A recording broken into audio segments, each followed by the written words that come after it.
Good afternoon. Thanks to all of you here from the Pittsburgh community who took the time out to discuss this important topic today. I thank Congressman Doyle and his staff and the Pittsburgh City Council for welcoming and hosting us. I'd like to thank my colleagues, Congresswoman Sheila Jackson Lee and Congressman Donald Payne, for their participation in today's difficult conversation. I wish we were here on a less somber occasion, however. This is a necessary one. The Committee on Homeland Security, which I chair, has grappled with domestic terrorism, primarily on the international front. Pittsburgh has had the unfortunate experience of dealing with domestic terrorism on the homeland.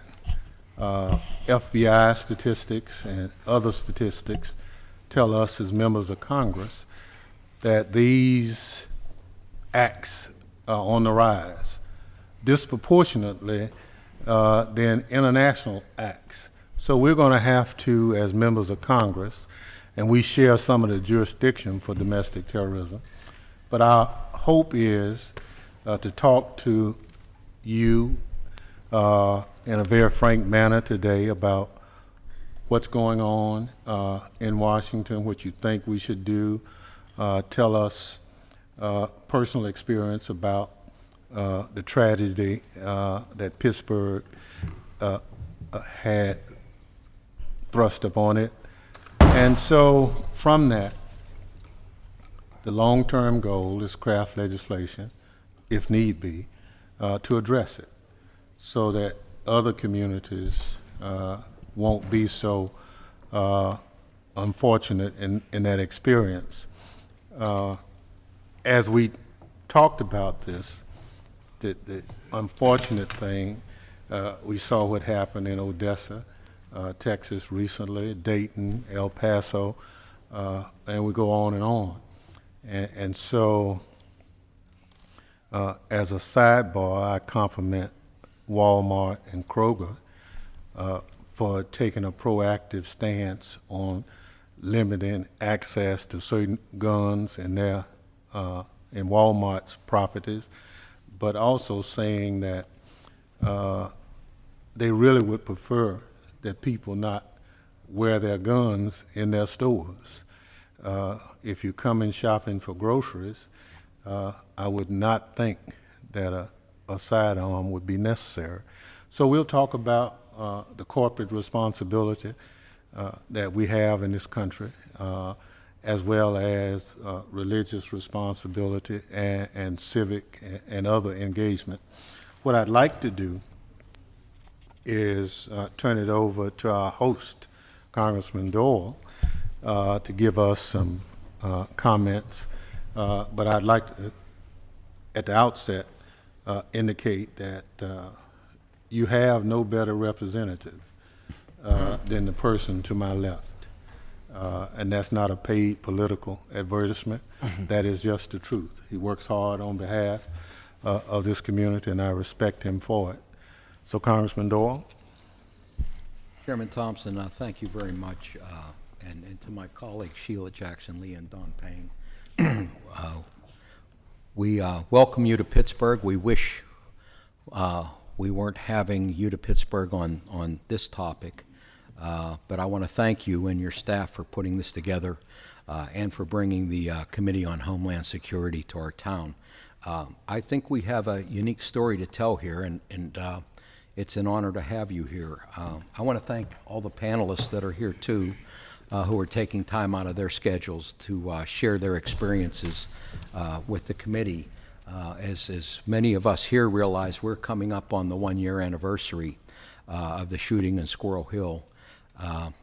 But you know, it doesn't feel like it around here. Every day, families and friends of the 7 victims still struggle. Congregations are still praying, and the neighborhood in Squirrel Hill and the Pittsburgh community as a whole is still just trying to get our heads around this senseless violence that struck our lives last October, and as incident after incident has taken place since then, in the rest of our country, and just grappling with what we need to do to contain this. So no one in this room needs reminding that gun violence is epidemic in our country.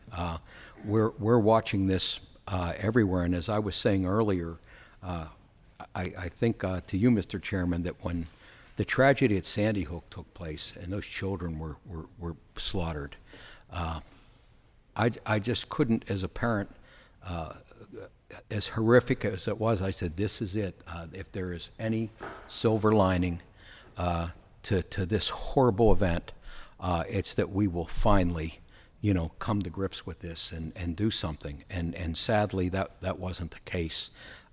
Once again, there seems to be an opportunity and an appetite, and I think the public is starting to speak out loudly, regardless of what your political affiliation is. This goes across all political affiliations.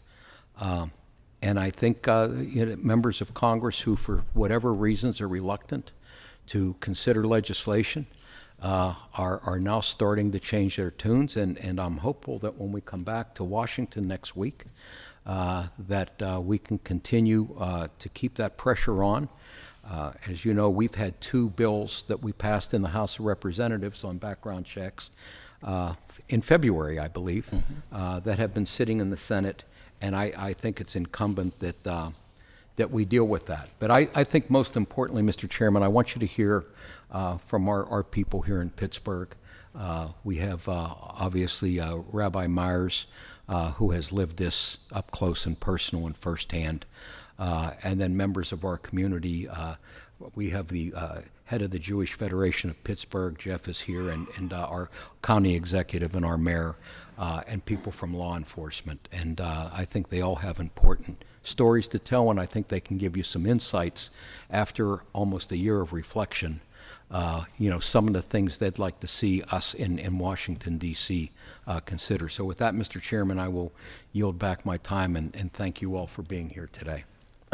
Thank you, Congressman Doyle. I'll now have opening comments from our 2 other members who are here. First one will be Congresswoman Sheila Jackson Lee of Texas. Chairman, thank you so very much, and thank you for convening this field hearing, which is so vital to be able to hear from the people who have been directly involved. It is important to note that the chairman, myself, and Congressman Payne sit on the Homeland Security Committee, and we are delighted that Congressman Doyle, who stood up so strongly, so compassionately, so rightly during the Tree of Life heinous act of terror, that he has allowed us to come to listen to his constituents. We are classmates coming into Congress at the same time, and I have enjoyed his leadership in the United States Congress. I do think it is important to take note of the fact that this committee, through the chairman and ranking member and those of us who served respectively as chairs and ranking members, we focused on domestic terrorism at least 7 years ago, somewhere under 10 years. We were receptive to a report that was produced by a DHS employee a few years back about domestic terrorism. Unfortunately, he was condemned for his report. And we ultimately saw, to our dismay, in a recent year, the defunding of a very important section of the Department of Homeland Security, and that is, of course, the focus on domestic terrorism. Homeland Security is overlapping jurisdiction or parallel jurisdiction with the Judiciary Committee, and we believe this is crucial. We had Director Wray of the FBI in front of the Homeland Security Committee, who reiterated the fact that domestic terrorism is on the rise, and it is a severe problem.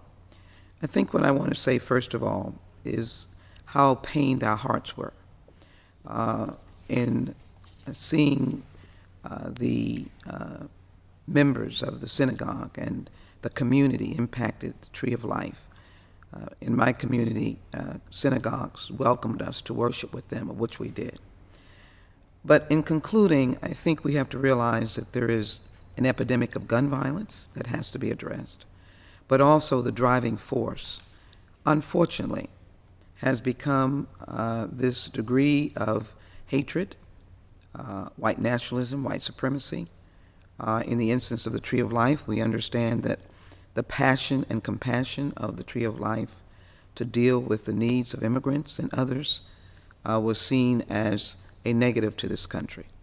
And I think we cannot answer these questions if we don't confront those kinds of sentiments and those individuals that hold it. And I hope as we listen to you, you will give us even more to be able to cure this, what seems to be an epidemic.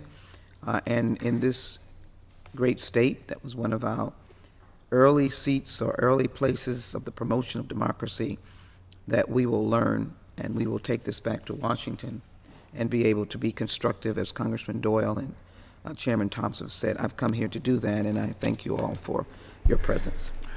Thank you, Congressman Payne.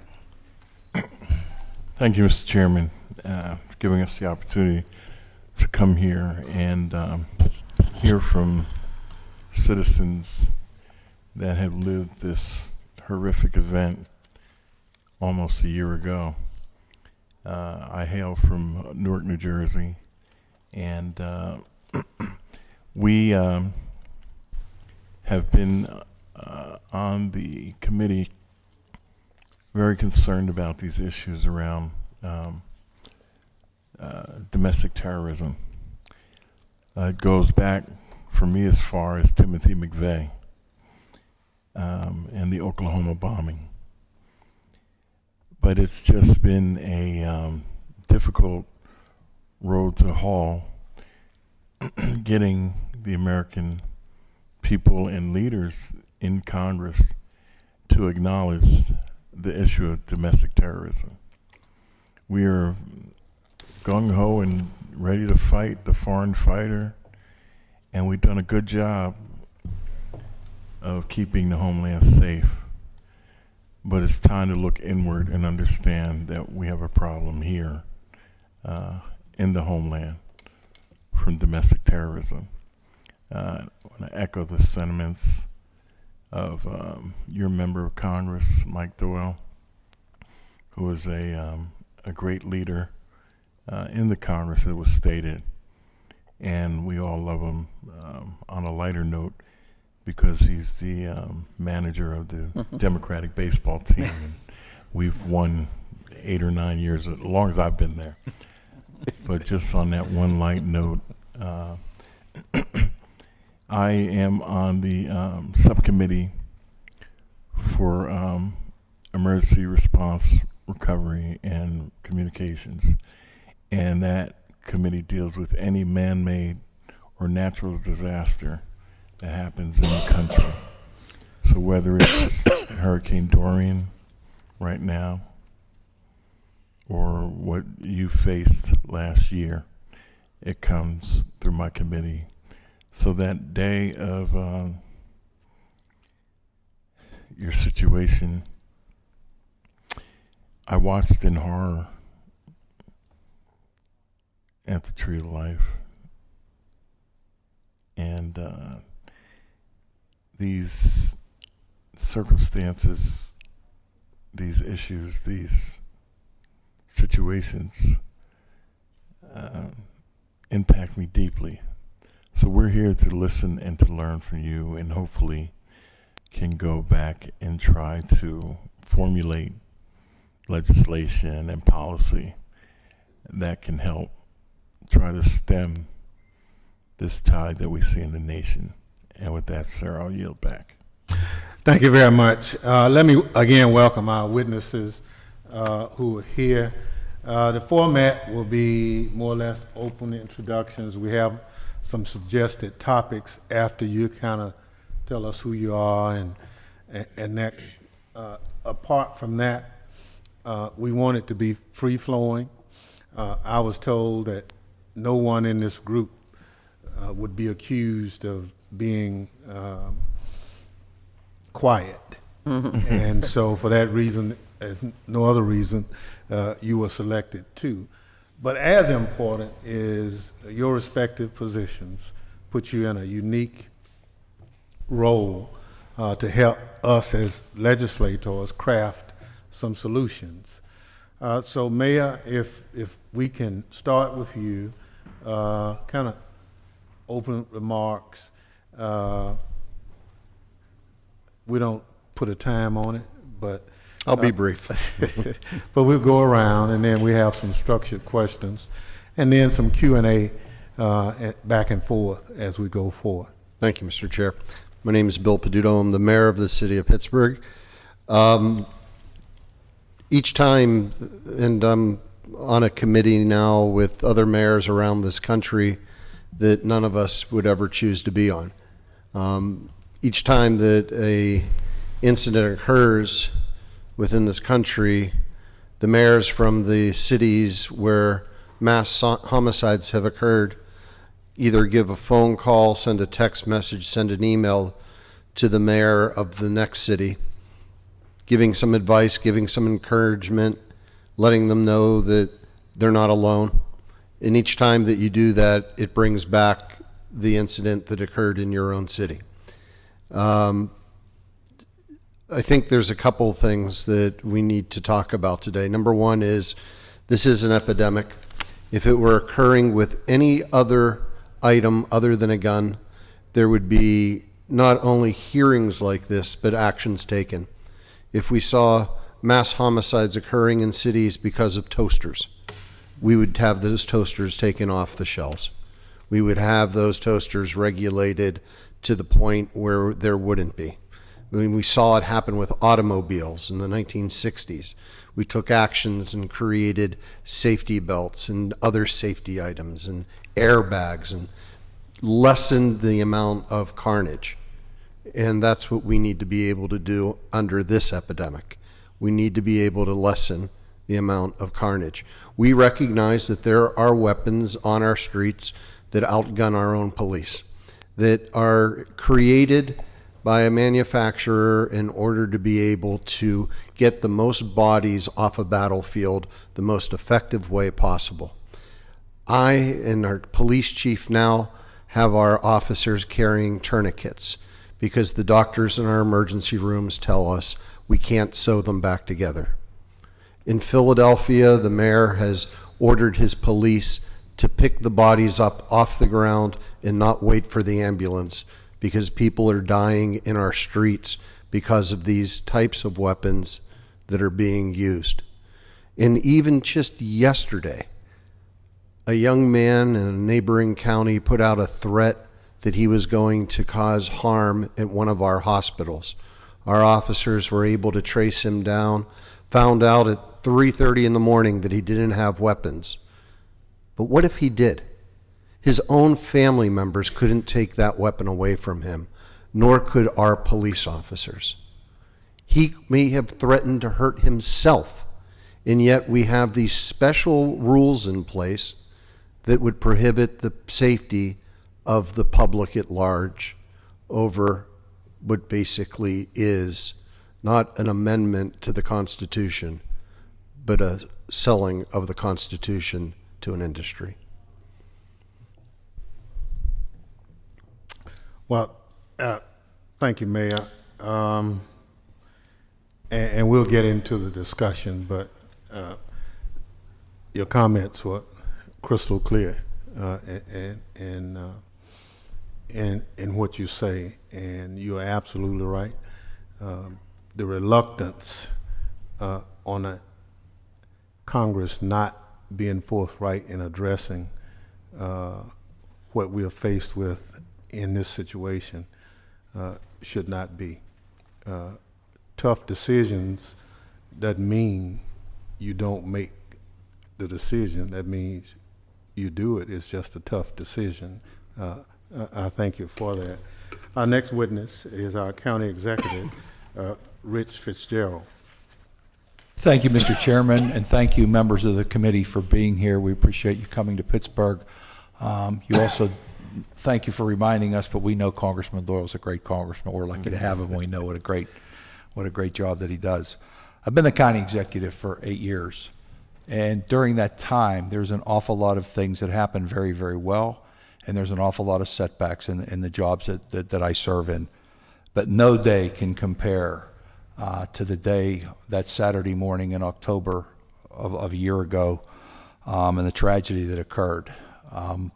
In a peaceful neighborhood, in a neighborhood that is welcoming to people of all faiths, of all ethnicities, in a place of worship that is a place of love, a place where people go to celebrate, to pray. And that day just shattered that peaceful neighborhood, that peaceful place that Rabbi Myers will be hearing from in a little bit. As the mayor said, it makes no sense that this one product that is designed to do one thing, to kill as many people as quickly and efficiently as it can, is allowed to be out on our streets and allowed to be purchased. And allowed to be purchased by people who haven't had a check on their background and the things that they have done. And it's allowed to be purchased by people who put up red flags that are everywhere about maybe some of the things that they've been spewing or things that they have gone through. We're never going to eliminate hate. That's not going to happen. But we can eliminate or try to eliminate some of the equipment and weaponry and have some background checks that can limit some of the things that are happening. We're the only country that these things continue to happen. And while Pittsburgh is just one city, as the mayor said, he's part of a committee and part of a club that no mayor wants to be part of. Whether it's El Paso, whether it's Dayton, whether it's all the cities that we talk about. We hope that something can be done at the federal level. We hope something can be done, quite frankly, at the state level, but we appreciate you being here to hear our story and to listen to the story of what happened to not just those 11 people, but what continues to happen on our streets, in our city, and throughout our country. Thank you. Thank you very much. I don't think there's any disagreement with your comments. Chief Schubert, is that Sunbert? Is that Schubert? Schubert, okay. We'd like to hear from you at this point. Okay, well, one, I just want to welcome to the city of Pittsburgh. Thank you. We have a beautiful city. If you'd have asked, just over a year ago, if something like the Tree of Life could happen in Pittsburgh, I would have said no. Although we train and prepare for things like this, I would just never think that it would happen in Pittsburgh. And if it can happen in Pittsburgh, it can happen anywhere. And we continue to see acts of violence throughout the country, it's heartbreaking to see it pop up on social media or the news, all these different acts that are occurring throughout the country. Now, I'm not a politician. I don't want to be a politician. I'm a cop. Protecting people is what we do.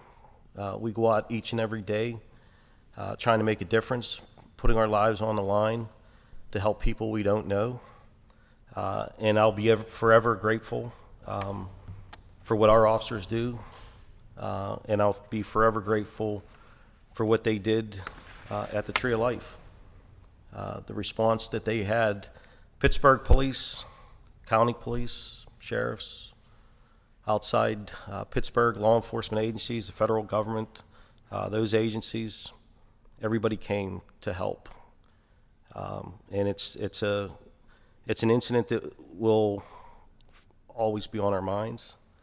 We'll never forget the victims.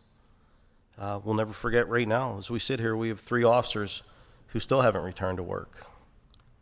Tim Mattson, Tony Burke, and Dan Mead. It's almost a year and they still haven't returned to work because of their injuries from that day. I don't speak on political or just our constitutional rights for the Second Amendment, but what I will tell you is in nearly 28 years as being a Pittsburgh police officer and Coriopolis Police Department a year before I came here. The level of violence and the trauma of the injuries that I've seen from long guns over the years it's sickening to see people that have to go through that, and we have to deal with it, and we have to work with the families and try to bring justice to the families, to the victims of things like that occur. But something needs done to help fix the problem, because there's a problem, or I don't think we'd be sitting here, and I don't think we'd be watching almost nightly, it seems, of another incident that occurred. Somebody that has a long weapon with a 100-round clip makes no sense. So we're here to provide whatever information we can on our end. Thank you, Chief. And I think the members here in agreement on the weapons, the high-capacity magazines and some other things like that. And I think, and we'll talk a little bit about it later, but on the House side, I think a lot of those things we'll talk about today, we either have already done them or will do them shortly.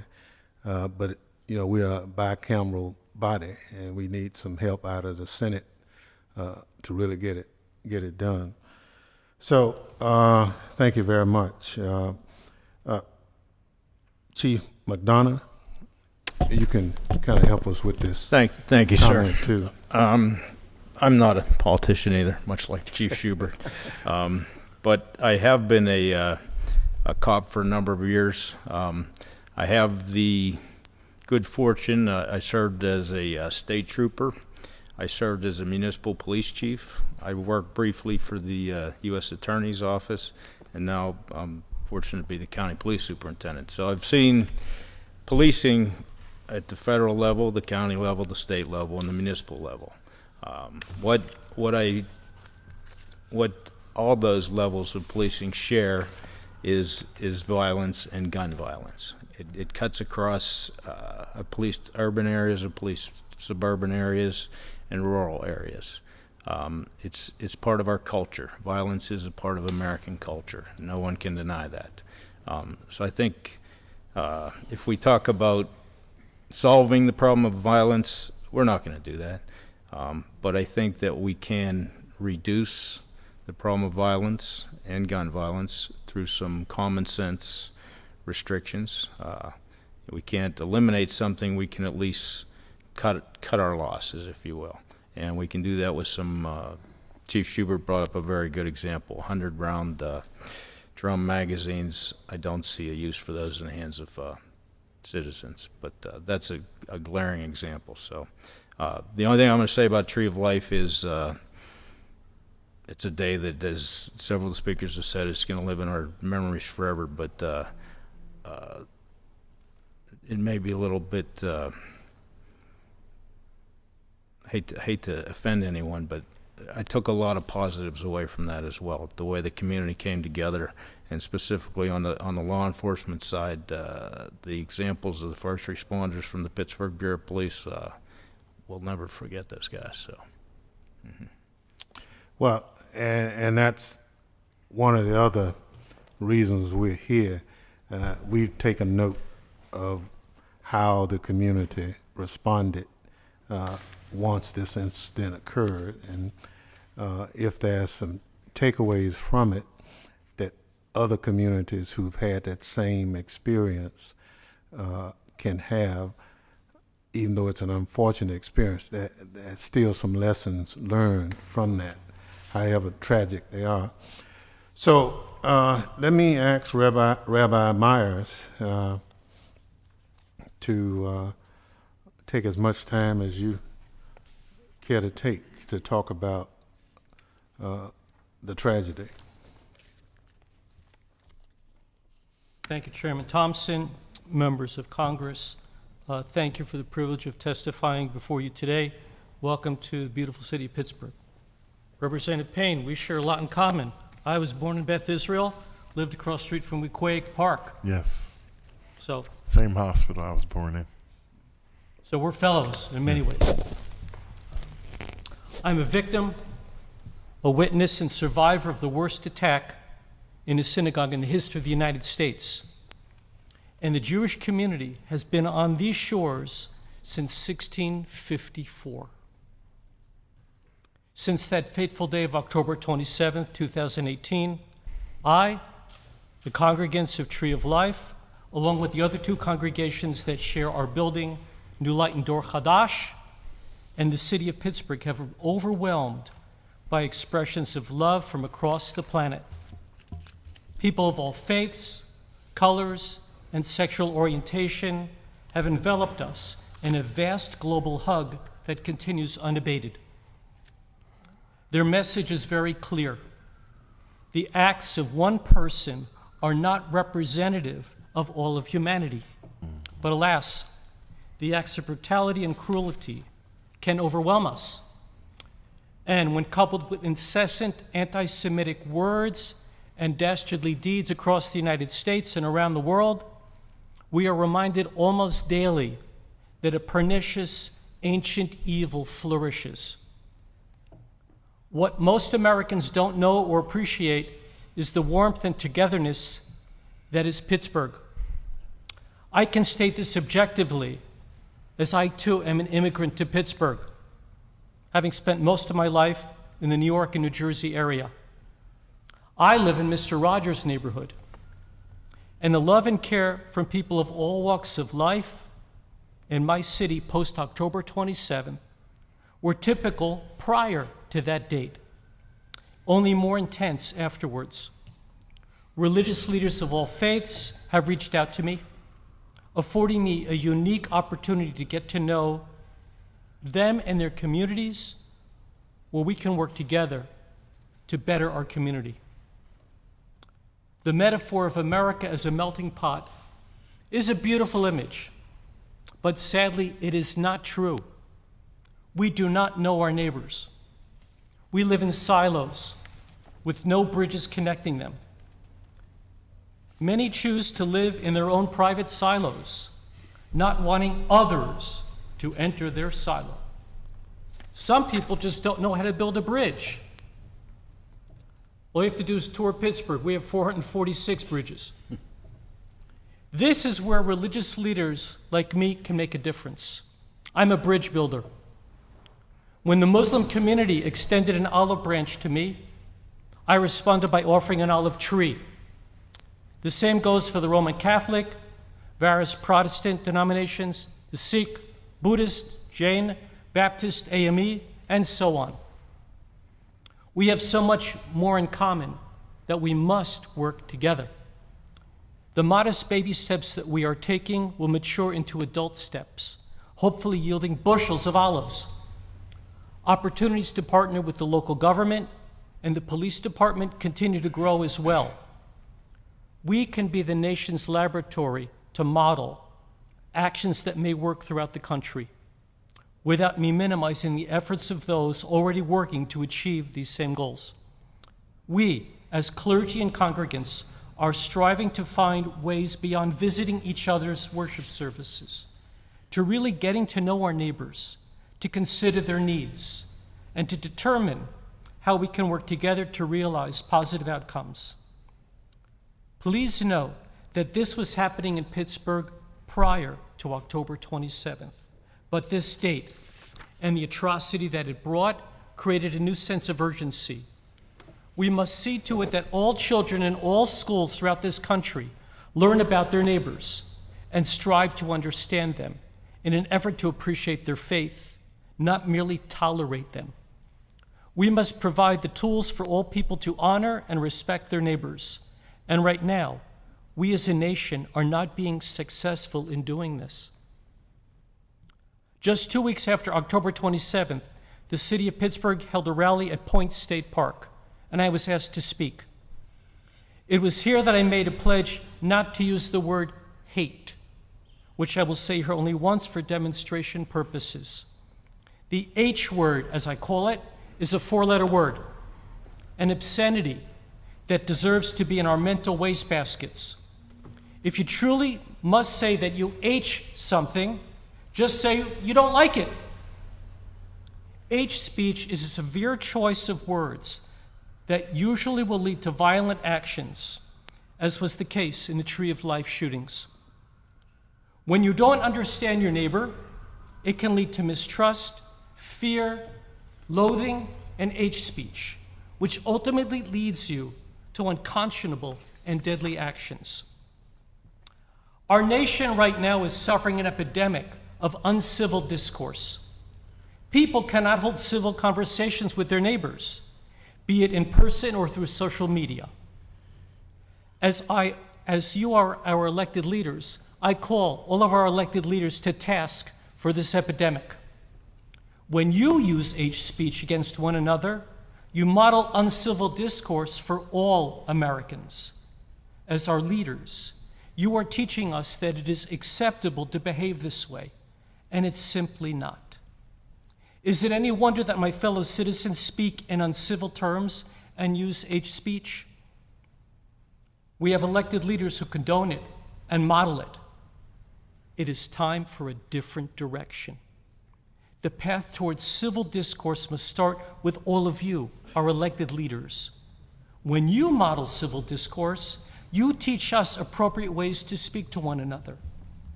This does not require any legislation on your part. It requires you to think about the impact of your words, for as the Jewish tradition teaches, the most powerful weapon a human being possesses are words. They can wound or they can heal. There was way too much wounding emanating out of Washington, D.C. Whom among you will be brave enough to say to the American people, I pledge that I will not use the H word. I call upon my fellow legislators to do the same, to help restore civil discourse to America. Our eyes and ears turn to you. What will you do? I thank you for your time and attention. Thank you very much. I wish it was that easy in Washington to bring civil discourse back. Some of us, well, all of us remember when it used to be that way, and it's kind of gotten off track substantially. So we'll talk a little bit about that in our further discussions, but I'd like now to hear from the overall Jewish Federation leader here in Greater Pittsburgh, Jeffrey Finkelstein. That's fine. Okay, thank you very much. Finkelstein, but it's really fine. Okay.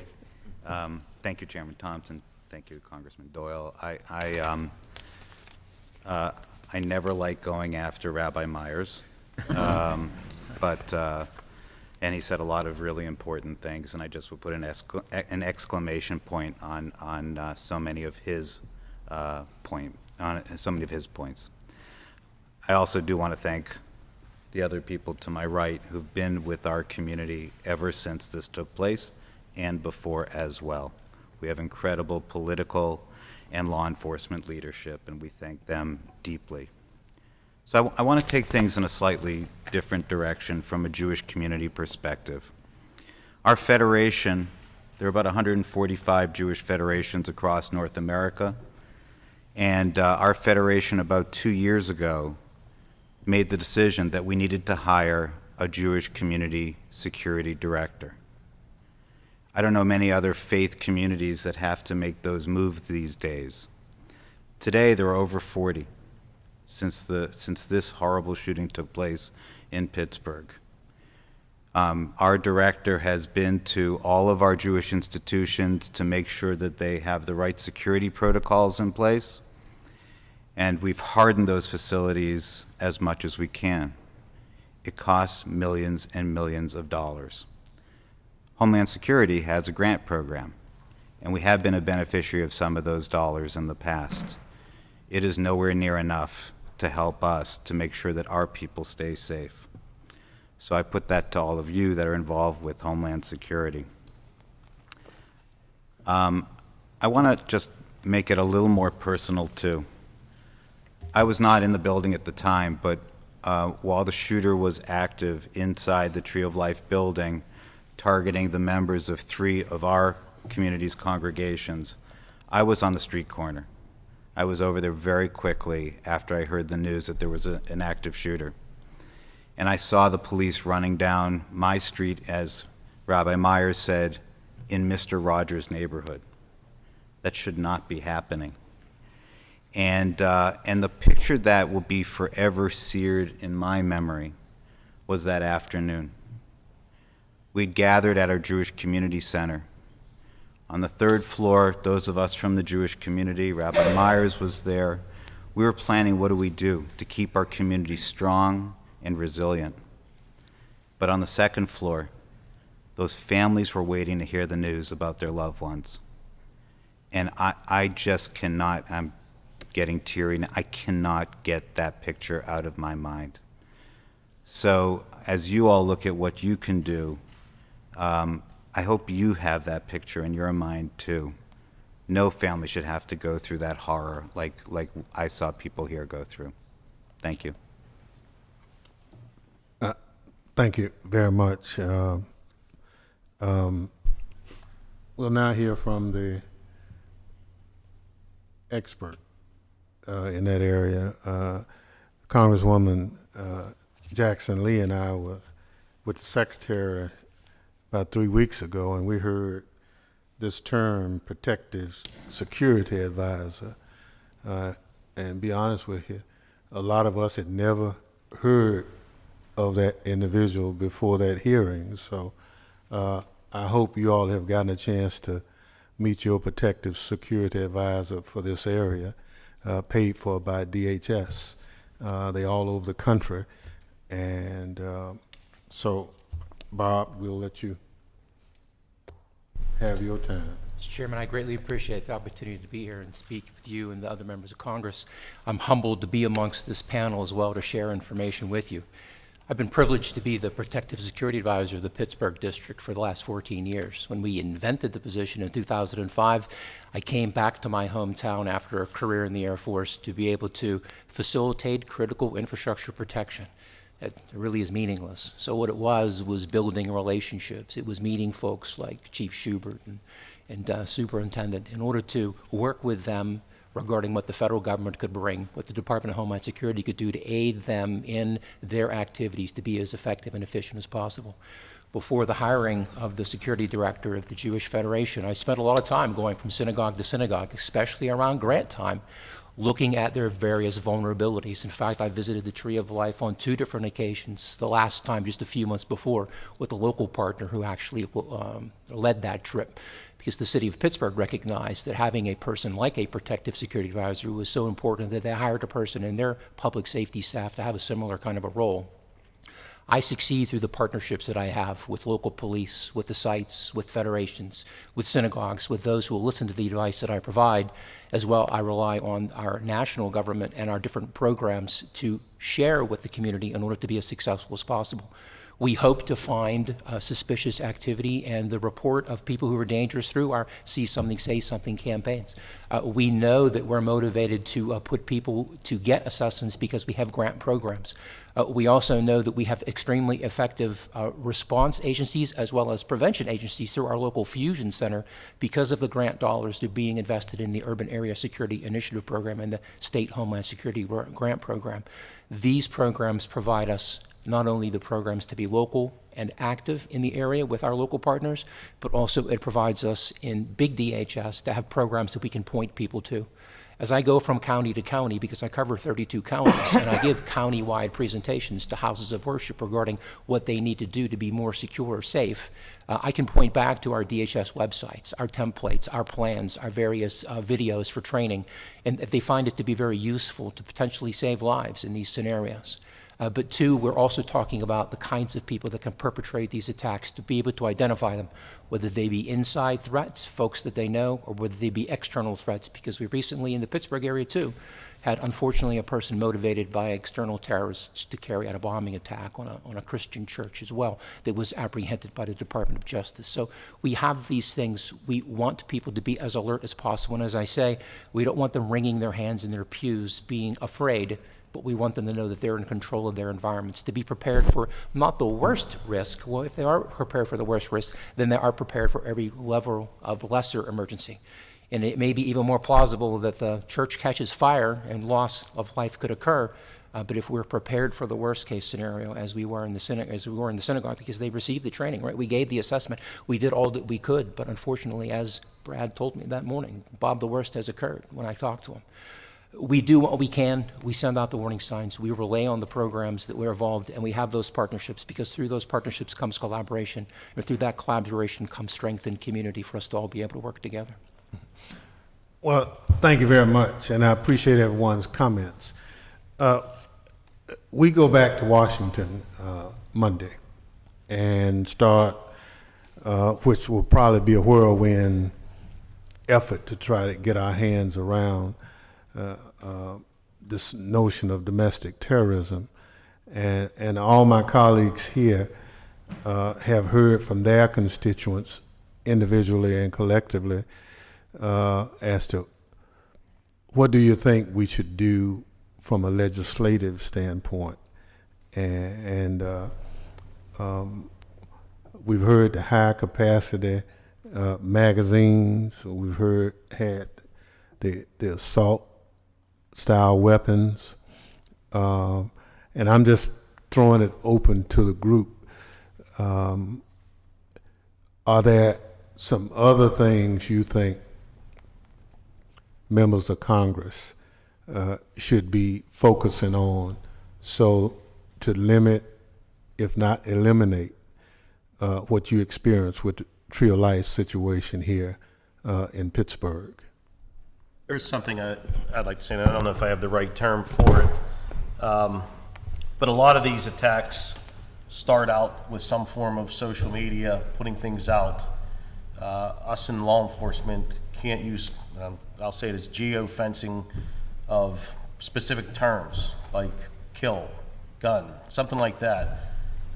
We can't do it. The general public can do it. Private corporations can do it, but we can't do it. We need that power to be able to search and use that intelligence. Especially, we're preparing for a real-time crime center for 2020, and I mean that's something that would be invaluable for us, but we can't do it legally right now. So is that a constitutional issue, that the reason you can't do it, or I don't know if are the attorneys saying First Amendment privacy. it can't be done? we can't do it. Okay. Private I think the ADL can do it. There are Well, efforts to But try to we do that. can't, not as public. Well, so much of the social media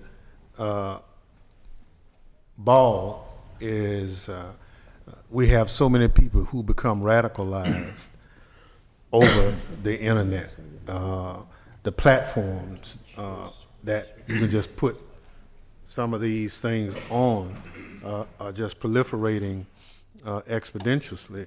And so our challenge for us is, how do we get our arms around it? But if you're saying law enforcement needs the ability to at least see what's going on in this arena, I guess there's some First Amendment free speech thing.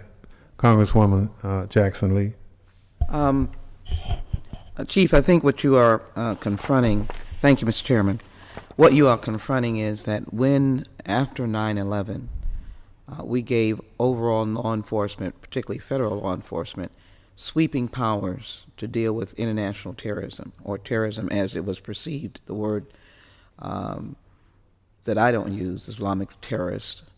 And there was a big debate on the question of privacy. Pfizer motions that we've heard discussed now recently. And what you don't have and what we do not have is a framework to deal with domestic terrorism.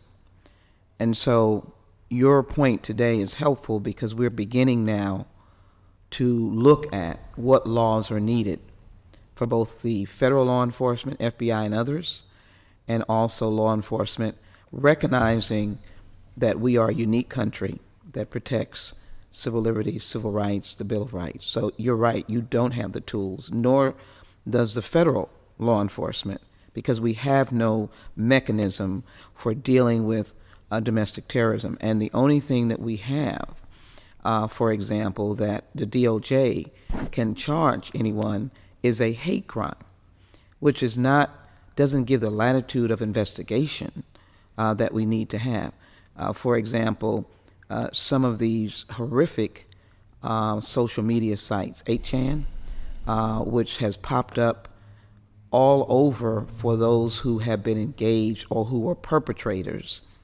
So much so, I think the chairman was very active in engaging with the owner of 8chan to pull down his site or pull down what he has unfortunately created.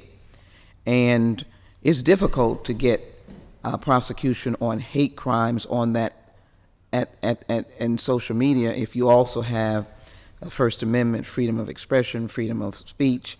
So adding this to our basis of need, which you have just said, we have to provide you with a framework that will be in keeping with the Constitution, but will give you the tools locally to be involved. And if I might, Mr. Chairman, just want to add one thing, Mayor, i.e. the young man online at 3 a.m. in the morning.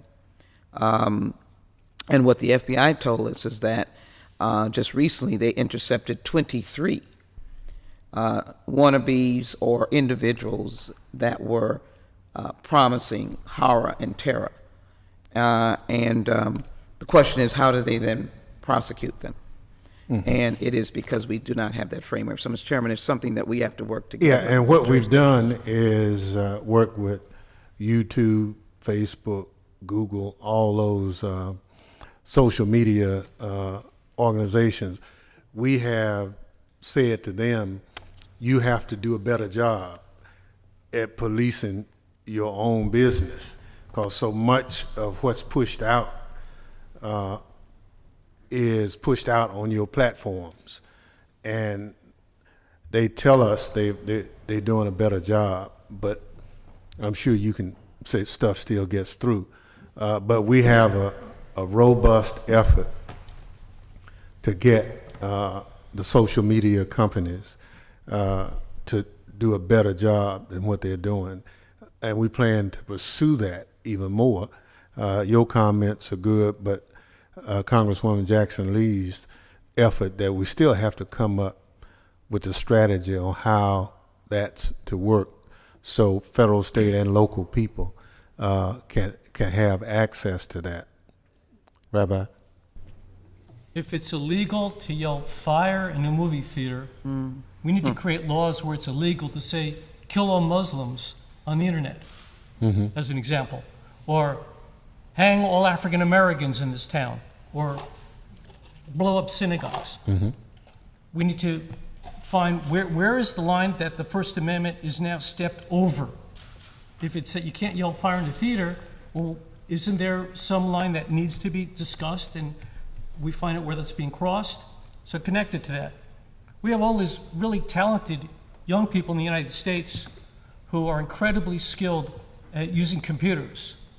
A lot of them for nefarious purposes, not necessarily illegal, but to find ways to get into corporations and wreak all sort of havoc. Well, if you have these other countries around the world that officially sanction and have departments where they use computers for cyber terrorism and other attacks upon the United States and other countries, why can't we create some private corporations with these really talented youth, give them $100,000 jobs, let them have these wonderful skills to put use to the benefit of society, have them be the ones who can monitor the dark web to see the things that are going on, to help give information, have them play with all of the loopholes and openings that the internet provides to better secure the institutions throughout our country. Let's put these tools to good use like these other foreign governments are doing. Well, to the extent that I can say some of that's being done, I can't tell you all of it. I get it. But not enough, because one of our challenges is we've just recently gotten the intelligence agencies of the government to act as one. They all have historically siloed information so that the international arm of it didn't talk to the domestic arm. And so we had to pass legislation to say, no, you have to talk to each other. And so it's getting better. It's not complete. We don't have a person in the executive branch that's tasked with that single responsibility. Most of the people in the executive branch in this area are acting. And so because you have so many acting people, that does not give us the singular direction that we're hoping for, but hopefully we'll get that.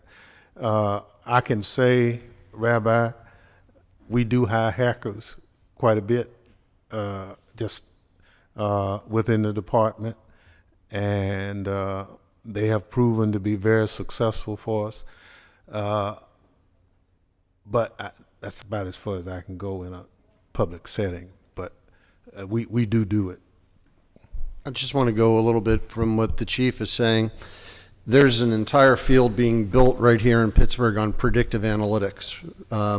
We work with Carnegie Mellon University and give them a bunch of data, all of our building permits, the history of fire and everything else. They take that information and they can tell us the next buildings that will catch on fire. We can utilize data in order to be able to stop a fire before it happens. The same type of information, though, cannot be used by public law enforcement officials in being able to track where that next crime may occur. And that's what I think the chief is talking about. Just the ability to do the search is at one level, but adding on to it the information that law enforcement could help us to find where that next act would happen and stop it before it does happen. The second part that sort of builds off that, there's a concern that exists amongst a lot of people, and I think the rabbi hit upon this, about where free speech in the First Amendment ends and where harassment begins.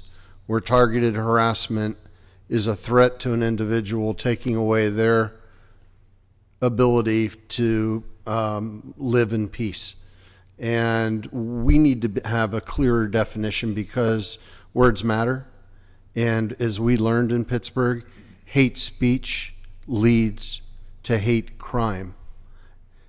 I worry every time an incident happens. And just last weekend, when it starts out and you hear that it's in Odessa, and then you hear there's somebody in Midland, we are doing nothing to address what unfortunately may become inevitable, which is when the copycat starts to be able to follow.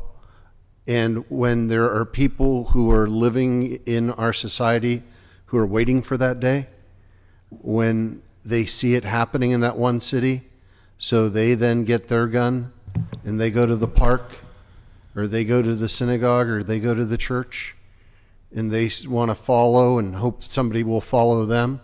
When we wake up and it's CNN breaking news, just like it was on September 11th when we heard it was the tower, and then the other tower, then it was Washington, D.C., and it's the same thing, and there's people out there who are networking this, and that information is out there, and we're doing nothing to break that network. We need those better tools. And then finally, the red flag laws are something that the vast majority of Americans want. They realize that there are people who are speaking out saying they're going to hurt themselves.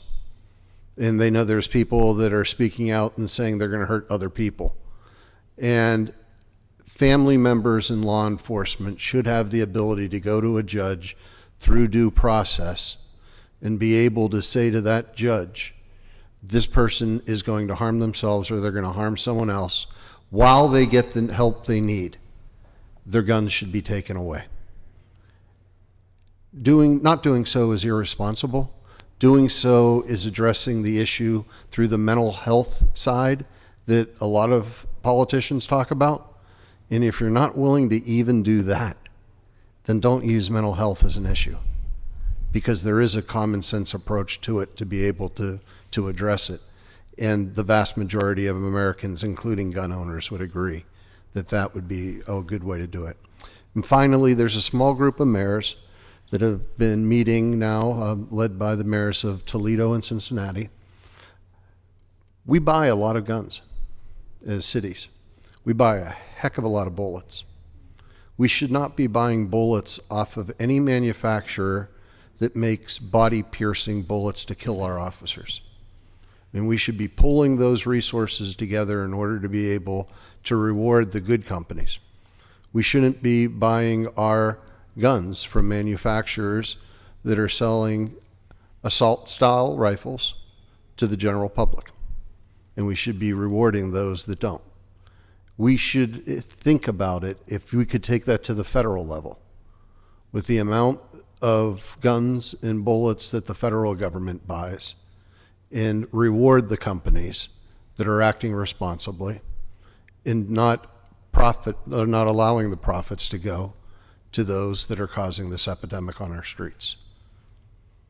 If I may, I just to follow up on some of what Bill brought up earlier, I'm just curious from the superintendent and the chief, how is information sharing between our federal partners and our local law enforcement, with regards to these threats that we're hearing about? Do you think that level of information sharing and partnership is working well? Does it need improvement?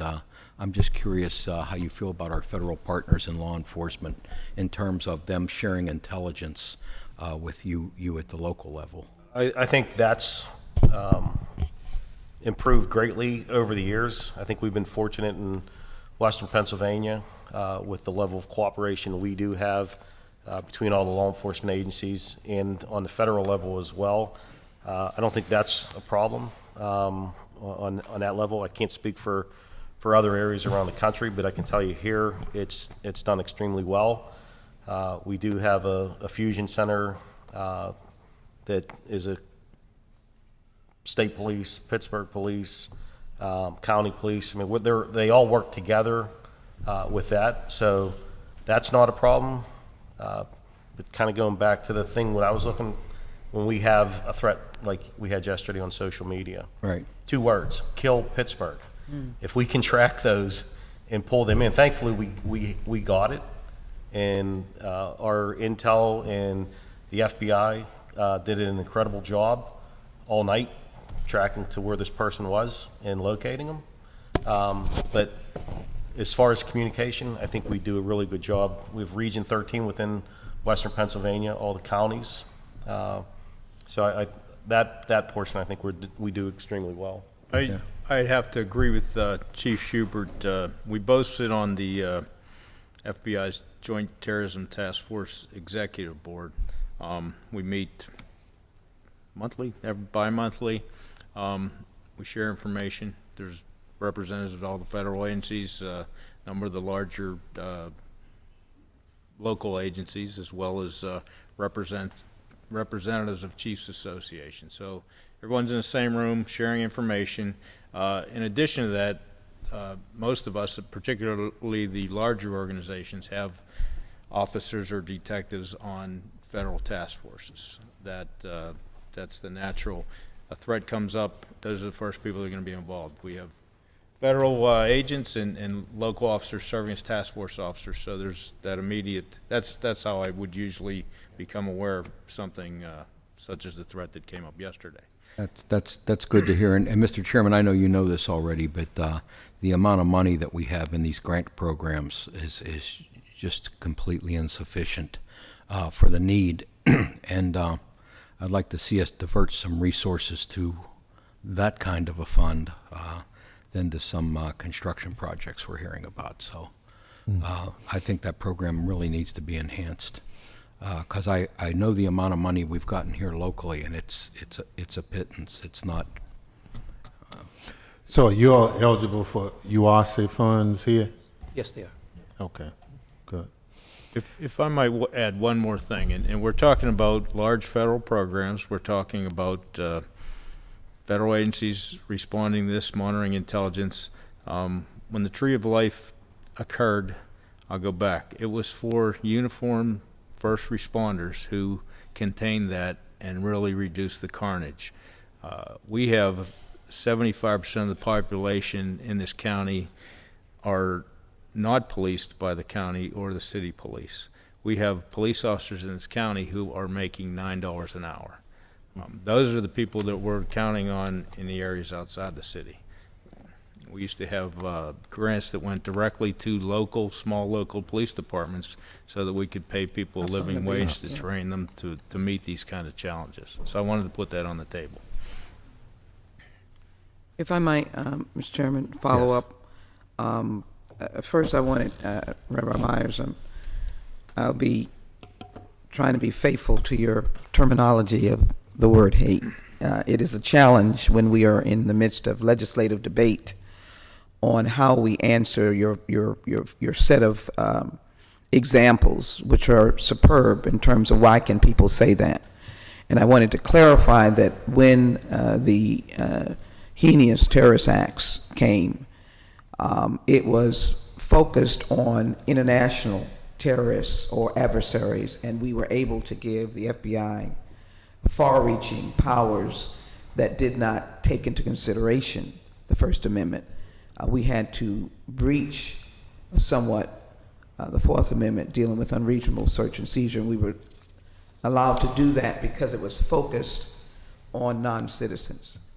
And the issue that we have for those who engage in this who happen to be our citizens is what I said to the chief. We do not have a law scheme, if you will, that can respond to that.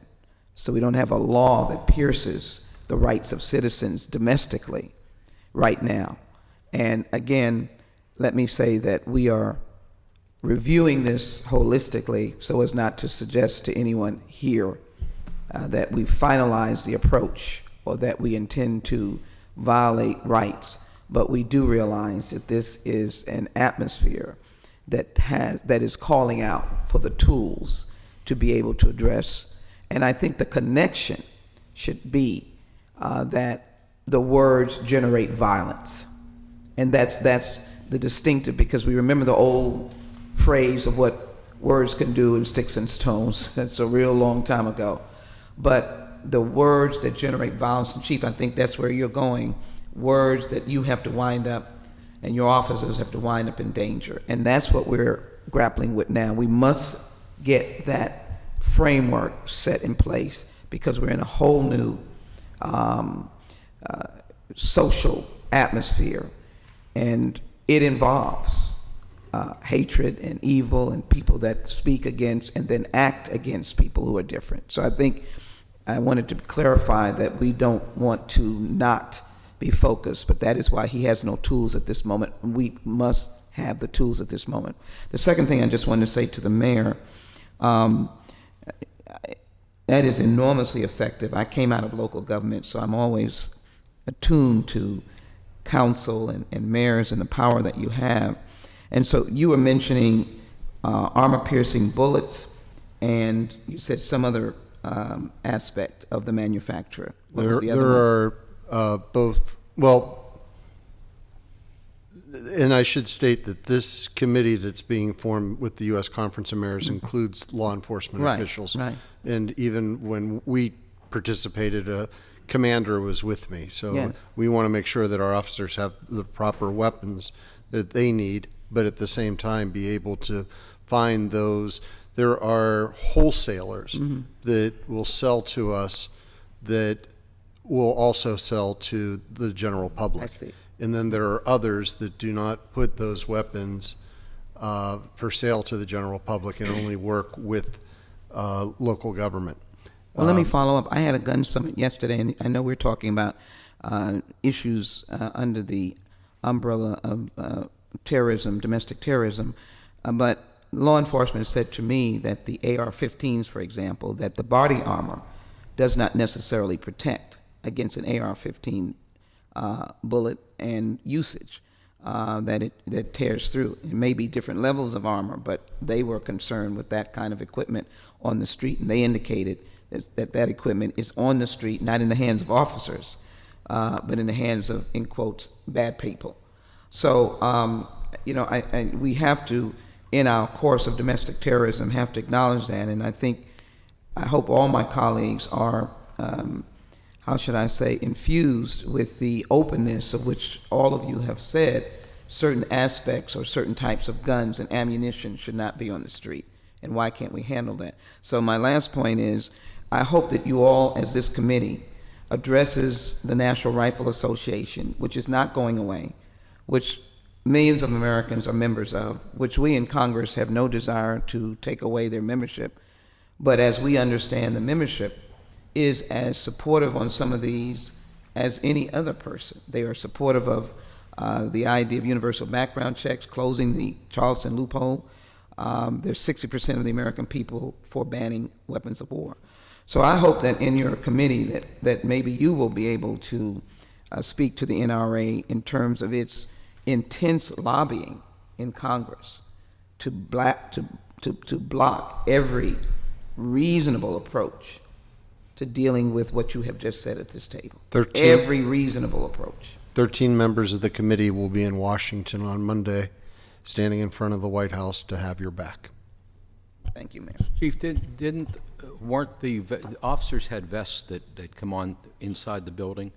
Were they pierced by the fire? Wasn't one officer's vest pierced? I can't speak to that, because it's still pending a trial. I can't speak to that. But what I can tell you is, when I arrived on scene, I'm watching one officer with an old revolver and one officer with a handgun. And I can tell you it was very reassuring seeing our officers come with the weapons they needed to deal with it. I came in regular clothes as soon as I heard what was going on. I didn't have a vest with me, but I can tell you a vest wouldn't have mattered for me. We are looking at vests with the plates that can help protect our officers. They're heavier, they're costly, but we are looking at for our officers now. So, taking off from the earlier comment, if Congress looked at a program to assist local law enforcement with the purchase of those kinds of items, that would be something you think would be worthwhile? Absolutely. I mean, we have to do everything we can to protect our officers. We also got to do it right. I mean, we've seen times where money's just thrown and not necessarily the right equipment or the right stuff is purchased. If we do it right, yes, so we can protect our officers. Chairman. Sure. Yes. Yeah. You know what is striking to me is what I'm hearing is the balancing act between freedom of speech and the need to respond to speech, and it's always been a critical issue since the inception of this experiment we call the United States. The other interesting thing that Superintendent McDonough mentioned, there are outlying communities where the officers are expected to protect and serve at $9 an hour with vests that could potentially be pierced by different ammunitions. That's a lot to ask anyone, and I think that's something that I'll keep in the back of my mind as I formulate this thing. I mean, we're talking about, people, and which is fine, working at McDonald's making $15 an hour, but to ask someone to leave their family every day to protect and serve a community at $9 an hour is not good. Yeah, Don, this county's somewhat unique. There are 130 political subdivisions in Allegheny County. My district alone, I represent not only the entire city of Pittsburgh, but another 55 communities around the city of Pittsburgh. So I have 56 mayors in my district. I've got 1,000-some council people. All of them have these police departments. And I started out in borough council in the community I grew up in. At that time, we had federal revenue sharing, and we had 22 full-time police officers in the borough of Swissvale. Now what you see in a lot of my communities around the Mon Valley are part-time police officers that are working maybe in 2 or 3 different towns. They're maybe getting 10 hours in one town and then getting another 20 hours in another town. And these communities don't have the money to pay for them. And like Coleman has said, I mean, this is a problem. You're seeing some communities giving up their police forces in these smaller towns because they can't afford them, and there's liability concerns. And we've had some tragedies in some of these outside towns, and it's a real problem, and it's one that's probably somewhat unique to Allegheny County because take Philadelphia, that's one county, one municipality, one police force, one mayor. Here, 100 mayors, 100 different police forces, and many of them, like the superintendent said, are part-timers that are making $10 an hour, and they're working in some of the toughest communities in the county, and I don't even know how they get people to do that, but it's a real problem here. Yeah, I know in South Jersey, the city of Camden, who was in financial straits for quite some time, right across the river from Philadelphia, went to joining forces with the county police and have given up their police department, and a lot of their officers have moved over to the county, and they do the service. It seems like with that many different entities, they might want to look at potentially, but everyone It's gets been back tried. to silos, I guess. In Western Pennsylvania, when you tell these small communities that they have to merge together and become one, it's like taking their kids from them. They want to know who's going to be the chief, what color the police car is going to be. Yeah. This is a beloved part of America, but we have some very stubborn habits here Understood. that are hard to break. Rabbi, you were about to make some comments? Yeah. Just a small piece of history to give a frame of reference. November 10th, 9th and 10th, 1938, Nazi Germany, Kristallnacht, the night of broken glass, when state-sponsored domestic terrorism was permitted, where the police in cities throughout Germany held the line so that vandals, citizens, could attack the Jews, burn down their synagogues, break up their shops, murder citizens for the crime of being Jewish, and the police held them back. The police did nothing. Fast forward 80 years later, the police of Pittsburgh were the first ones in to save the Jews. They didn't run away, they came in. So just as part of the record, forever grateful to the heroic Pittsburgh police and the other group. Gun control's an issue that has continues to divide our country. It seems to sometimes common sense gets thrown out the window because of competing interests that have nothing to do with gun control. I saw a post that was very profound, and it said, in short, "You're afraid that we're going to take away your guns. We're afraid you're going to take away our children. We didn't take away your guns. You took away your children. Who should be afraid now?"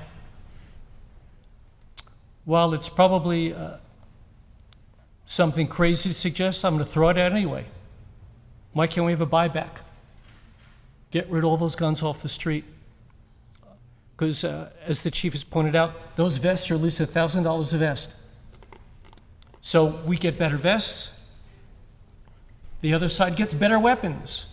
We keep providing more and more and more as we spiral higher and higher and spend more money. Mr. Chairman. Nobody knows of a reasonable reason that I can hear why any citizen should be able to own a semi-automatic weapon. If you need that to hunt deer, you need a new avocation, quite frankly.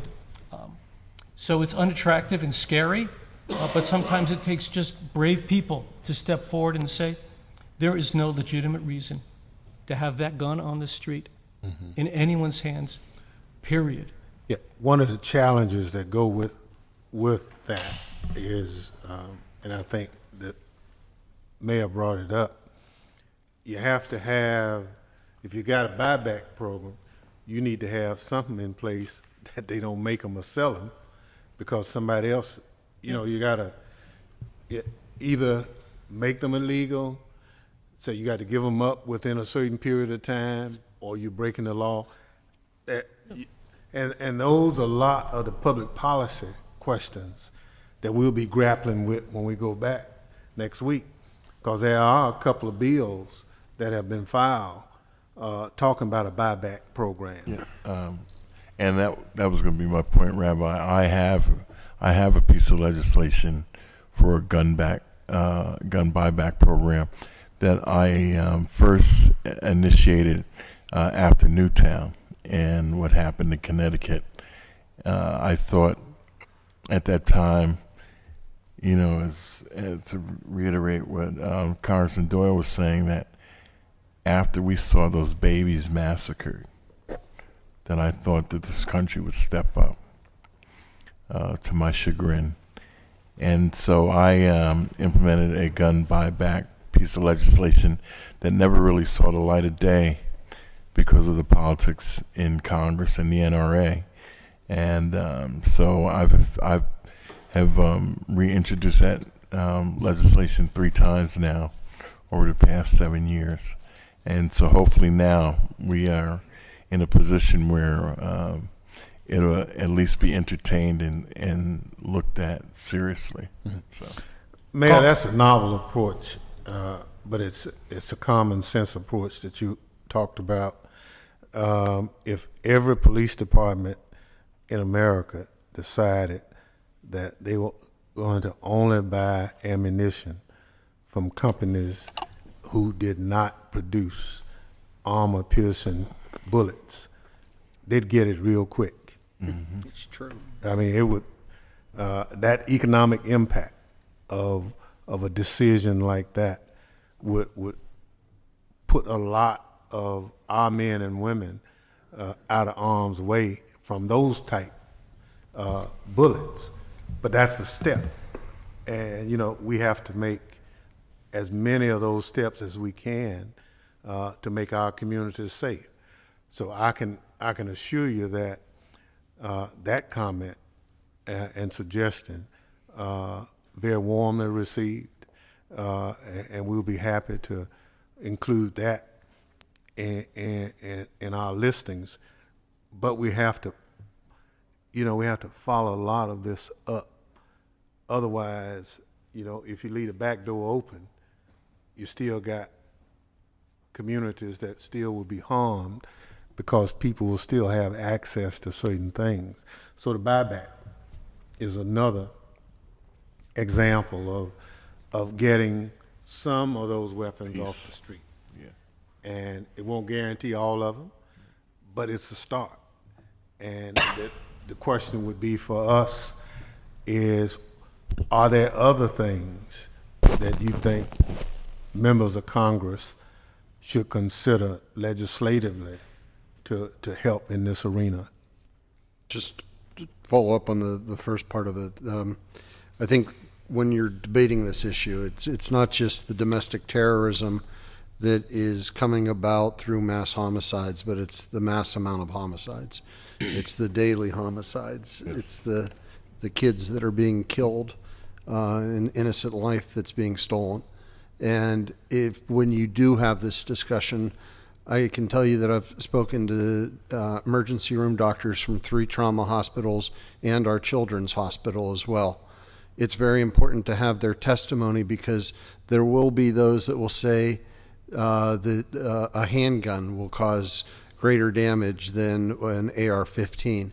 But when you bring the doctors into the debate about the way that the bullet tumbles as it enters the human flesh, of what it does to the soft tissue, of what happens with the vacuum because of the volume, the speed of the bullet that creates a vacuum out of the back of the wound, bigger than into the wound. All of those things are absolutely critical in understanding why it's unsafe, or even more unsafe, to walk on our streets because of these types of weapons, and why they are different than other types of weapons. Having those medical experts can really bring that testimony home in a way that counters arguments strictly from ballistic experts. See, the other public policy issue that we face is, in America, we pride ourselves on our way of life. You know, you can come and go pretty much as you please. The notion that things are different now, but you really don't want, if you can help it, to, so that if I pass by the synagogue and there are 3 or 4 armed people out there, you say, oh, I might not want to go there because it looks dangerous. So what we're trying to do is come up with reasonable things that still allow people to go about their day-to-day livelihoods without fear of that I'm, in some kind of a violent zone or something. And that's a public policy issue, and we've changed a lot, but we still have some freedoms as Americans that, to the extent that we can protect those freedoms, I think we should. Technology helps us a good bit on protecting some of those freedoms, but overall, I think it's good people like you who help us frame the public policy that we can roll out, and we allow you to help us implement it because you're on the front lines. And so that's our challenge. We have a program that we've put a little money in to help with houses of worship. Not nearly enough money. And we'll work hard at trying to get that amount increased. But it's a challenge. People on one hand tell you, we can't spend it, but then they move money from the military budget to build a wall, $3.6 billion.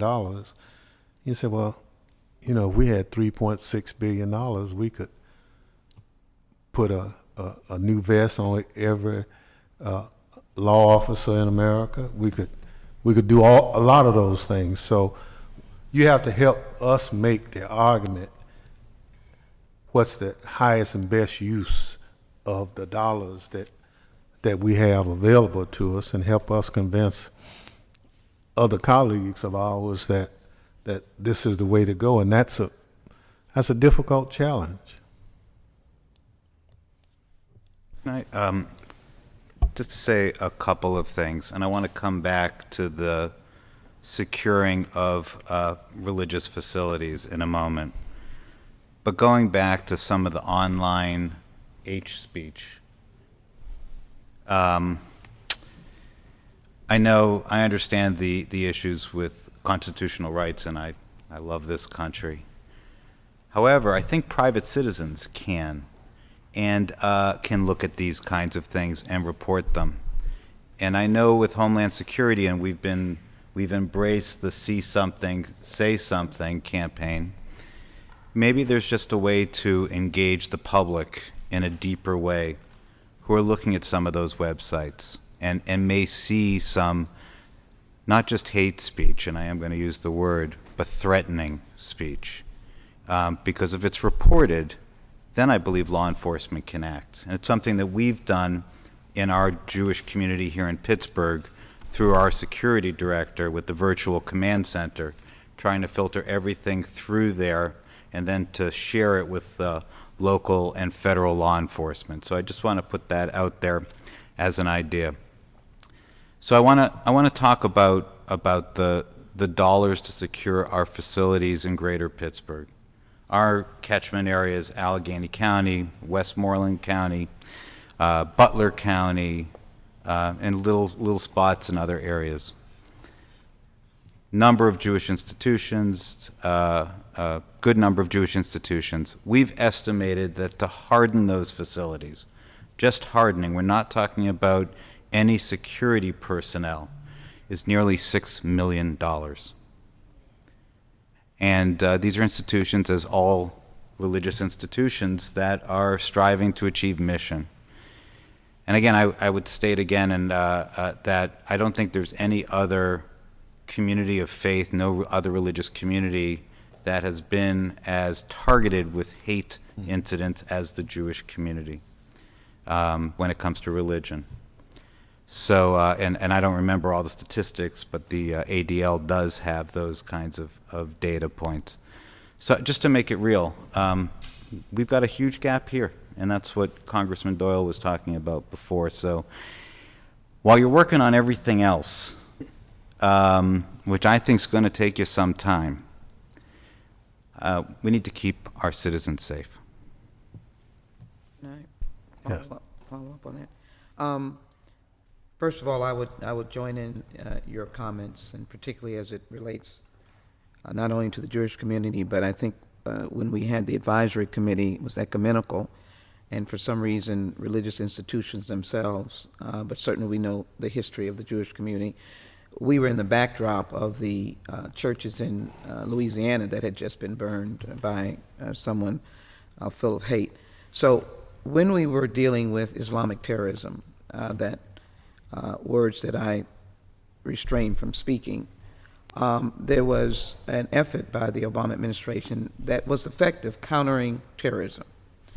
And it was engaging with communities to talk about, from the youth up, about any thoughts that might generate activity that was akin to what occurred in 9/11. Some misinterpretation of it, some disrespect of it. I thought it was very effective because at the time the Secretary of Homeland Security was actually going around the country having these events. So my suggestion, Mr. Chairman, is I think we saw the defunding of that is to have back into DHS, to answer Rabbi Myers, your point of something dealing with downing domestic terrorism, which is confronting and going in and doing outreach and embracing ideas that you've offered, but have an actual office that deals with recognizing domestic terrorism exists and recognizing that we must find a myriad of ways to deal with it. And this would be the kind of reaching groups, individuals, et cetera, to address the question. And then secondarily, the investigative aspect in DHS was also practically defunded, I think down to zero.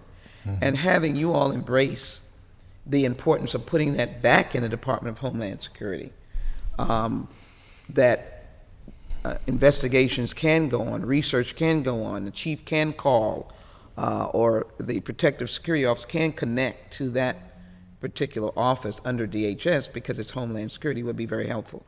I want to conclude on this point. I'm not stuck on it, but I believe that it is emerging, and it's just something that we have to confront, and it may be because of who I am, but it is evidence of disaffected young white males, and there is evidence on ADL, Southern Poverty Law Center, about white supremacy, white nationalism, and also the idea that racism or the hatred of religious groups is a national security threat. And again, what I tie that to are words that generate violence. Words that generate violence. And so you have perpetrator Tree of Life had some attitudes and thought he had to be the one to wipe things out. You had the Coast Guard person who had to solve problems through bombs, and you had the other individual who had to solve problems in Florida through bombs as well. And then you had, in my home state, the gentleman who drove miles and miles to El Paso with a manifesto. He had to cure something. So I just think help with supporting, restoring an effective focus on that in DHS would give the chairman and all of us some extra push that this needs to be restored. Not a Gestapo, not something that denies the rights of Americans, but answers your questions, answers the rabbi's question, because one piece of it is outreach, is saying, how do we cure this? How do we get people together? Because that's what they did under counterterrorism. They had people going into mosques and churches and bringing people together on the international aspect of it. Of course, people came in and defunded that, but it might be a helpful approach that the chairman could lead on. Yeah, we had a department called Counterviolent Extremism, CVE. It was very robust. That responsibility was to go into a community like Pittsburgh, engage the Muslim community, engage whatever community that might have felt marginalized, and work with them. The problem they had is they could not engage anybody in the right-wing community at all. They just could not come up with a group.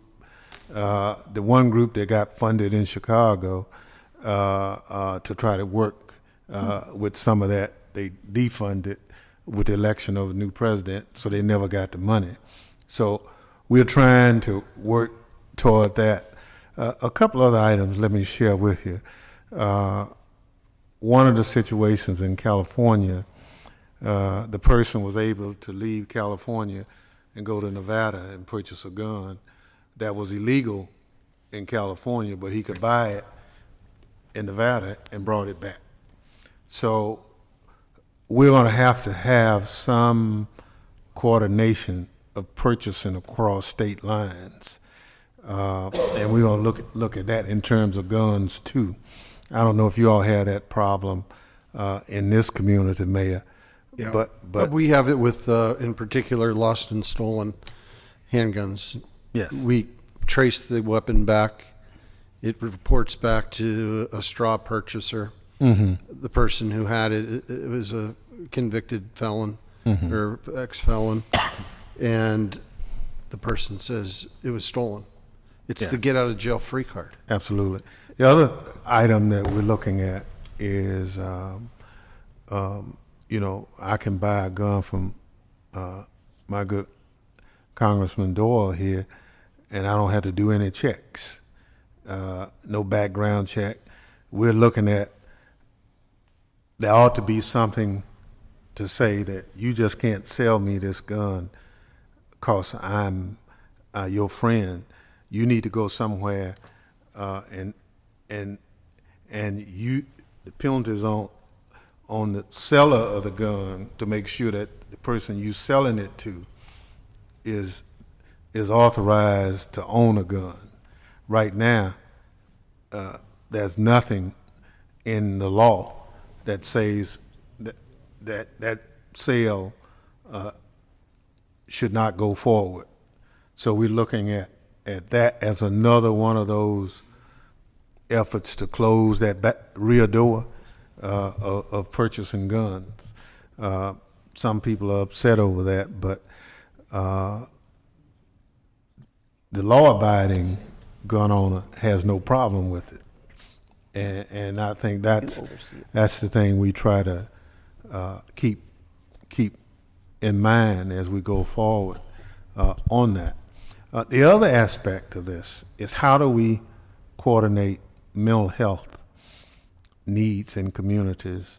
And I don't want to blame a lot of what's going on mental health, but there are some things that we could help communities like Pittsburgh, Allegheny County with if at the federal level we started pushing more resources into communities, because actually those resources have been cut so that we have a lot of homelessness, people who are released from mental institutions don't have anywhere to go. There's just a lot of that in communities, and part of what we have to show is all of this adds to our community. And if we can fix that aspect of it, then to some degree we can't blame that person who created that act is just crazy. Well, we need a stronger system, and I'm saying that we've talked to psychologists, psychiatrists, social workers, and they all have said to us that we need a better system of working with people who have issues.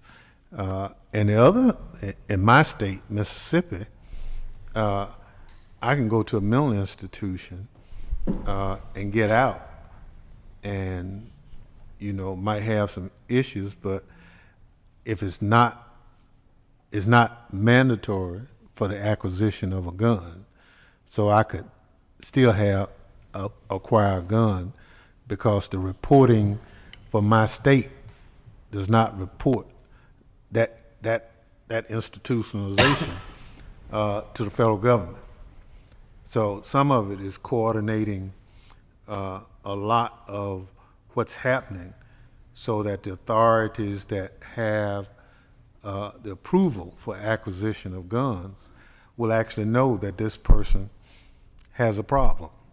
So, but those are public policy issues that we have to coordinate, and that's the challenge that we have, because some units of government like things just as they are. They're not as proactive as you are, and we have to convince those other colleagues of ours that this is a better way of doing it. So we'll look forward to working in that arena. Now, are there some more resources you think the federal government could be helpful in a community like Pittsburgh that could help you keep your community safe? Well, the Health and Human Services and the county jail are part of the county, and I would ask the county exec, but I'll give you one example you can take back to DC. We have had people who've been talking about the increased number of homeless that are on the streets of Pittsburgh. And there are more homeless on the streets of Pittsburgh. They've been complaining about the panhandlers, and there are more panhandlers. And they've been complaining about people with mental health issues, and there are more people with mental health issues. And when I go to the U.S. Conference of Mayors and National League of Cities, I hear from mayor after mayor after mayor, there's more homeless, there's more panhandlers, there's more people with mental health issues on our streets. We don't have a domestic policy. We don't have a domestic policy to deal with that. And so how does the public want it dealt with? More police. Put more police on the street. So we put more police on the street.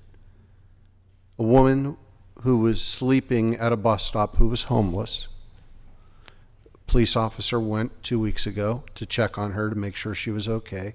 And as he was talking to her, a person with mental health issues reached over the officer's shoulder, stabbed her in the neck, and killed her.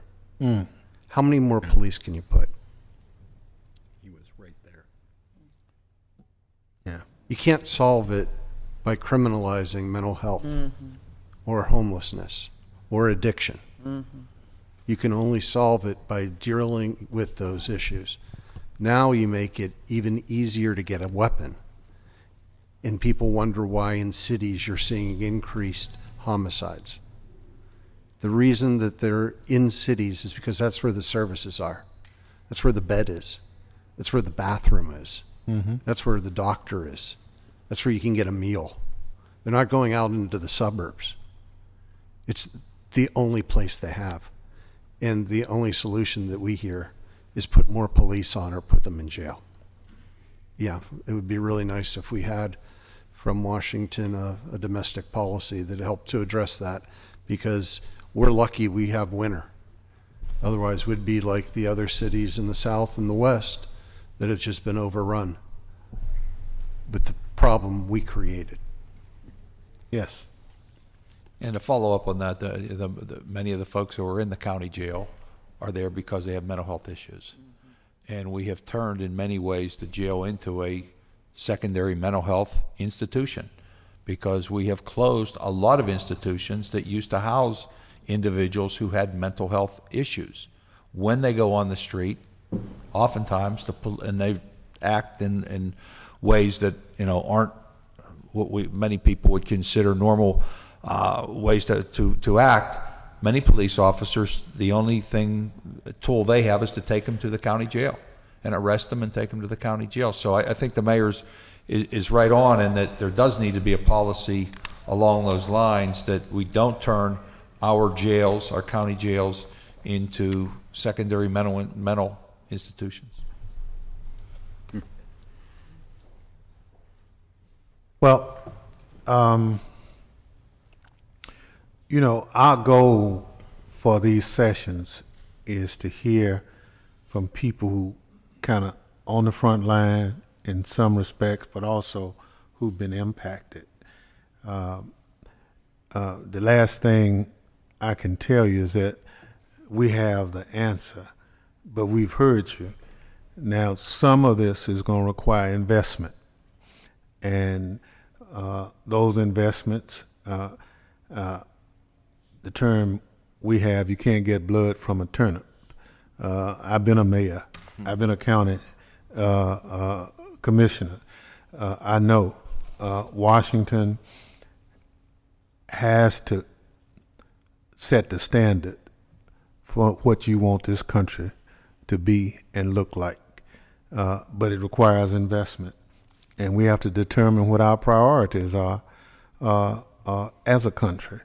And some of us would love to see the resources that are being,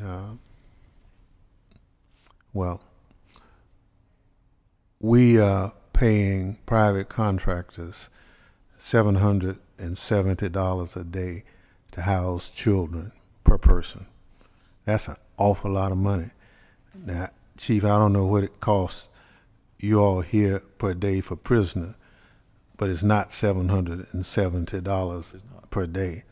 And so that's the kind of costs that we are spending separating children from families, and we could be putting that money to better use working with good people like you on protecting your cities and your counties and your houses of worship. And so that's part of the public policy debate that we'll have over the next 3-4 weeks on trying to get this accomplished. The Homeland Security budget is one of the budgets that's not approved so far. Right. So there's some hope that religious institutions, for instance, might have an increased funding opportunity. The whole notion of counter-violent extremism,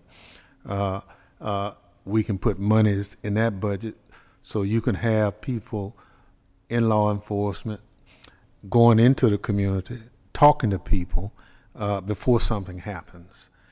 Those preemptive situations historically have worked out better So we will try to do all of that.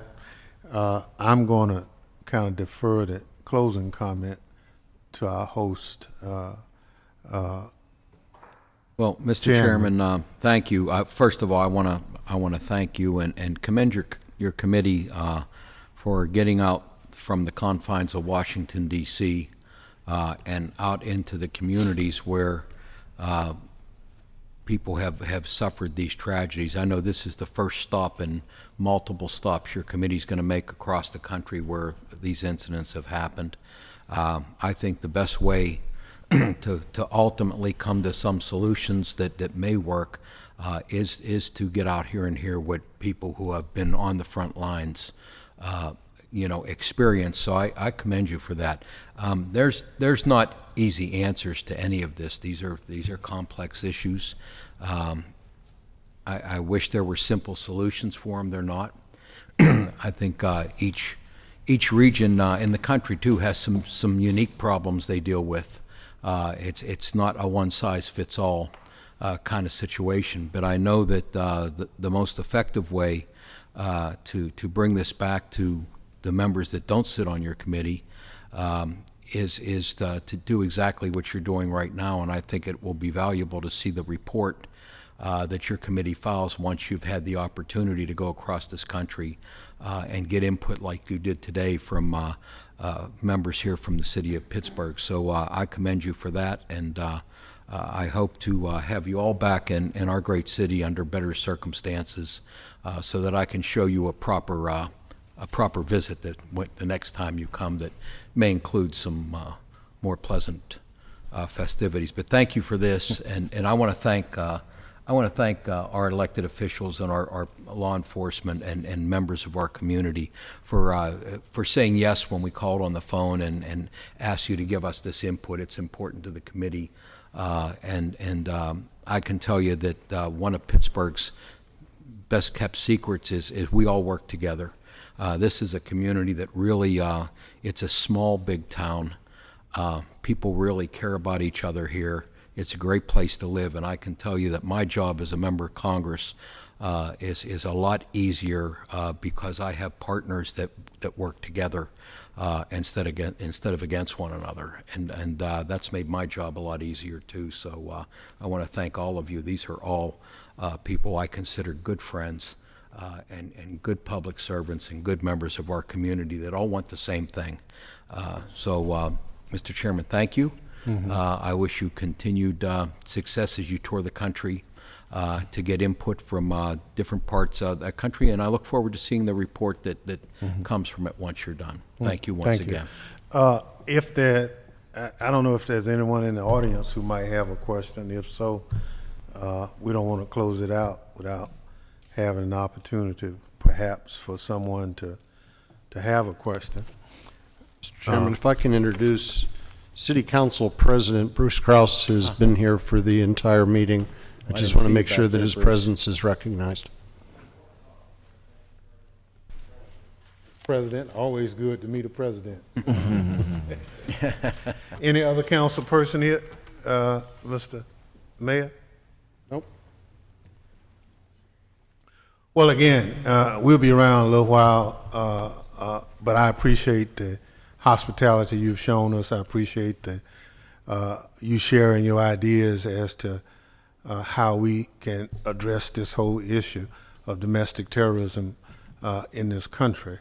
But I also say, to the extent that we can do it and not have people feeling like things are so bad and so scary, because then they don't want to go to a movie, they don't want to go to dinner, and when people don't spend money in the communities, you can't really have a thriving community. So part of what we're trying to do is keep us safe, but we've seen things grow. I'm done after this, but at one point we used to worry about having cameras everywhere. People say, oh my goodness. And now the minute something happens, everybody is looking for a camera because you know somewhere there's a picture. So we've kind of shifted our thinking in that area, but it's been positive because people see those cameras as a force multiplier for security. And so it's technology coupled with bright ideas that can keep us safe. And we believe in pushing technology from the committee standpoint. And even the older guys around understand technology now. They might not know how to use it, but they know it's important.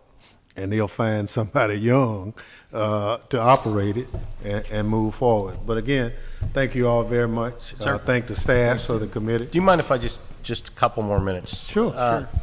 And I'm sure you're going to hear this at other places, but I just want to make sure that if you don't, that you hear it from us. One, thank you for doing this, but two, and I don't know how you address it, but it's equity across this country. There's not an infinite amount of money that everybody gets, but there's departments that can afford the equipment. There's departments that can afford to provide training to their officers, whether it's rescue task force, whether it's active shooter training, whether it's going out into the community to help teach this to faith-based communities or businesses and things like that. I mean, we've been very fortunate. We can do that. Not every department can. As Superintendent McDonough talked about, there's a lot of departments that have part-time officers or may only have 8 to 10 police officers. They can't afford to do that training. They can't afford to take people off the street to put them through that training.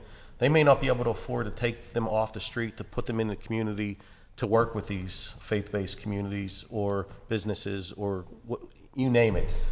So I don't know how you do that, but you've got to look at that throughout the country, how that money is going to be deployed to help them, to better help the community. That's a good point. Well, and part of the way we try to do it generally is require, when we push it out, that everyone has to be trained. After 9/11, you know, the sheriff's department couldn't talk to the police department because you're on different frequencies. And so part of that interoperability challenge came with us saying, we'll give you some money to upgrade your systems, but you all have to be able to talk to each other. Because the public assumes that when something happens, you all are talking to each other anyway. But that hadn't always been the case. Some communities are better, but we're going to do it. We provide a lot of training, but it's not nearly enough.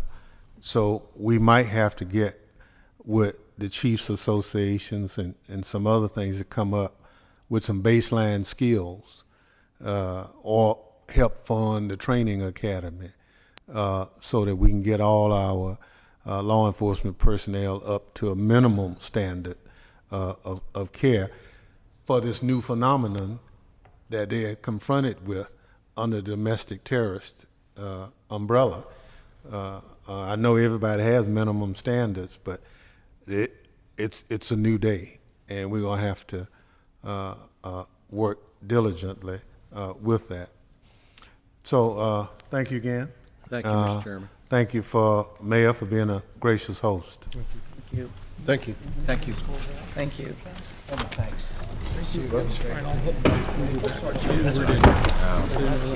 Sorry. I have a meeting, actually. I got another meeting too. Mayor, good to see you. See you. Yes. Anything you need, Rabbi? I know that. Thank you, Mayor. Thank you. Thank you. No, I'm trying. It puts a smile on my face. Well, good. That means something. It's a beautiful city. Thank you. Got my word.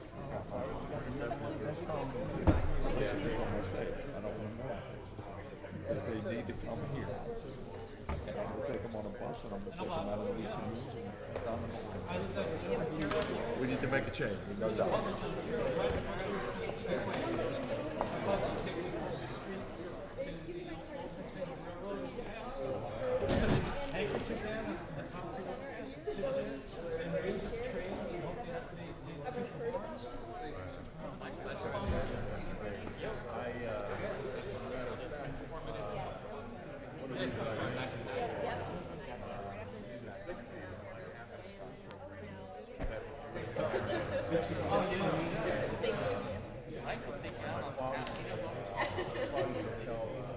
Funny story that I came home at about 8 or 9, and I was happy I couldn't call